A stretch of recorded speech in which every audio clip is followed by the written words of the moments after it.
All right, despite the DoD taking steps to limit access to various websites, most notably child pornography, the Pentagon apparently has come under investigation for links to the proliferation of graphic material. Called Project Flickr, some 5,000 individuals have been identified as having subscriptions to child porn sites, including many DoD-affiliated persons. So this ongoing national investigation has now prompted the House to introduce a bipartisan bill that would help the DoD stop the use of its network to, quote, possess, procure, or produce child pornography. Joining us to discuss this, investigative journalist Ben Swan. So Ben, the Pentagon already takes measures to limit worker access to stuff like porn by rolling out what they call the Personal Electronic Device PED policy, where workers have to drop off their phones and lockers before entering their offices. All their online searches are accessible by security if or when needed. Their Wi-Fi access is monitored in digital security sweeps. So how is this happening?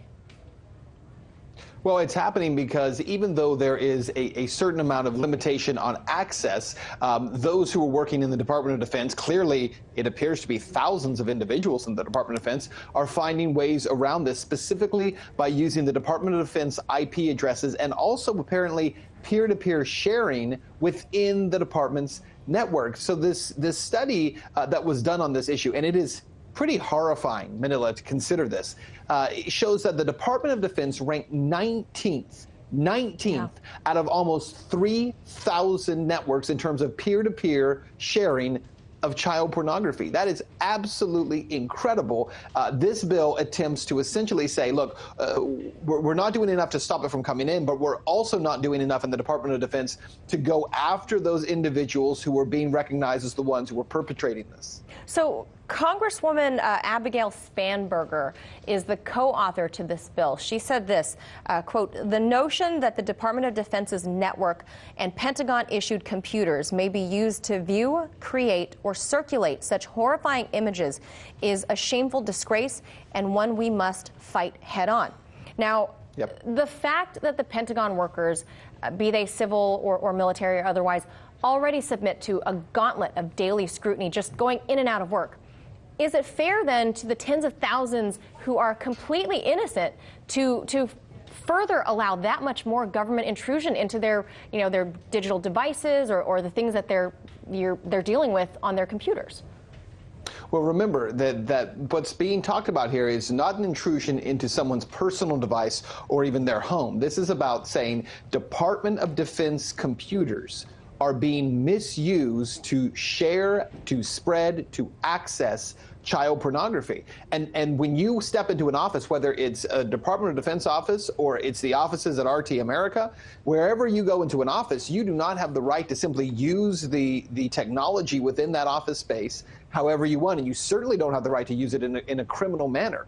So essentially this bill is trying to do, again, two things. It's trying to limit that and crack down on the misuse of those computer systems, but it also is going after those individuals. One of the things that this bill attempts to do, and there's a Senate version of it put together by Republican Senator Lisa Murkowski from Alaska, but essentially what these two bills are trying to do is say, look, the Department of Defense does not have an adequate way of responding to this, of tracking down and investigating who as an individual is misusing these computers, who is sharing these pornographic images of children, who is sending them to whom. And so one of the things it does is the bill actually opens up civilian law enforcement to come in and to work with the Pentagon and with the DoD to actually investigate and to track down who is misusing, again, these computers for this purpose. So the bill, it's about more than just stopping it. It's about going after those who have been perpetrating it, who so far aren't being gone after.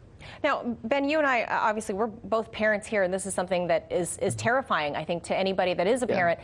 What about the bigger... Infuriating. I mean, it's disgusting and maddening. The bigger picture here, Ben, how do we, the people, crack down on this? It's a disgusting crime. How is this continuing to proliferate in a day where they can track your every movement and what you do? Well, because clearly in this case, these are the people who are helping to do the tracking. I know NSA and a lot of these civilian agencies do, but when you reach a certain point within these military spaces, a lot of these people apparently feel that they can go untouched. And so far, they pretty much have. About 80% of the cases where child pornography has been sent through these DoD servers have not been prosecuted, have not even been looked at or tracked down. 80% of them, Manila. So the majority of the people who are doing this through the Department of Defense are not having to pay any kind of price for it. I think this is a very serious issue, but it's also an issue that we need to recognize is a very real issue. Yeah. When people talk about child pornography or predators out there, we are being limited to a discussion of that, the creepy person who lives in a certain house, and that's where we want to talk about it. But when we talk about it on a bigger spectrum, military, government, those who are in power, people don't want to discuss it. It's a very real issue. Yeah, I think it's important to point out that there's some 25,000 people that go in and out of the Pentagon every single day, and a lot of these, I mean, they have to have some level of clearance to begin with, but I think some of the people that are not being prosecuted are some of the ones who have the highest clearances in this country. So that's kind of a scary thing to think about. Some of these people we know have the highest classification in terms of classified access to information and material, and that's pretty scary. That is scary that some of those people might be these gross individuals sharing this kind of information. All right, Ben Swan, as always, appreciate your take on this. Thank you. Hey YouTube, thanks for checking out our channel. We hope you enjoyed the video. We have tons of content for you just like this. For more of RT America's one-of-a-kind news and analysis, be sure to subscribe and never stop questioning more.